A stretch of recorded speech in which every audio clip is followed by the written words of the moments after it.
नमस्कार, तुसें सारें दा मेरे चैनल डुग्गर दी धरती पर स्वागत है। तो अऊं है विजय कुमार भारती ते मैं अज लेइयै आया एक गज़ल जिहदा शीर्षक है कि मोल खुशियां दा।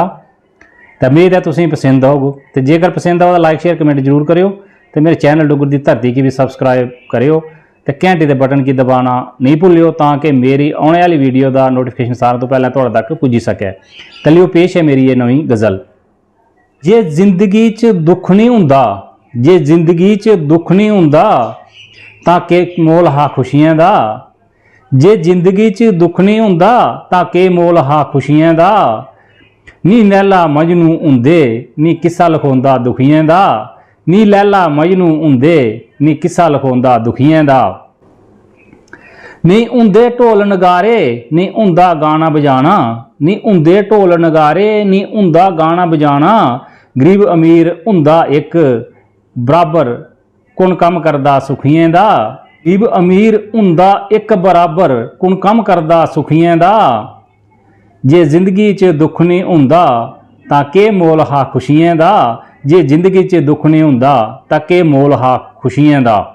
खुशियां आपू पिछे कोई नहीं बंडदा दुख सब फरोलन।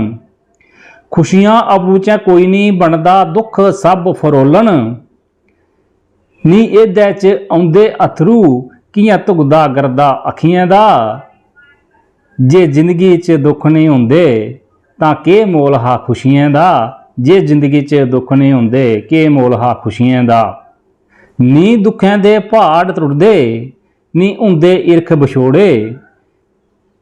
नी दुखें दे पहाड़ त्रुटदे नी हुंदे इरख बछोड़े।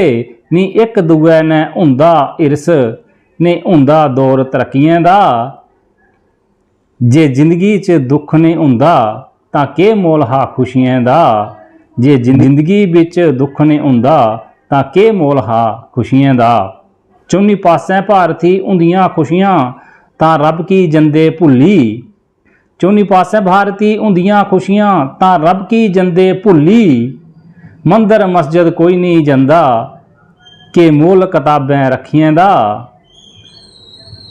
जे जिंदगी च दुख नहीं हुंदा के मोल हा खुशियां दा। जे जिंदगी च दुख न हुंदा के मोल हा खुशियां दा। नी लैला मजनू हुंदे नी किस्से लिखोंदा दुखियां दा। नी लैला मजनू हुंदे नी किस्सा लिखोंदा दुखियां दा। जेकर गज़ल शैल लगे तो अपने दोस्तों च शेयर जरूर करियो। जय हिंद, जय डुग्गर, जय मां डोगरी।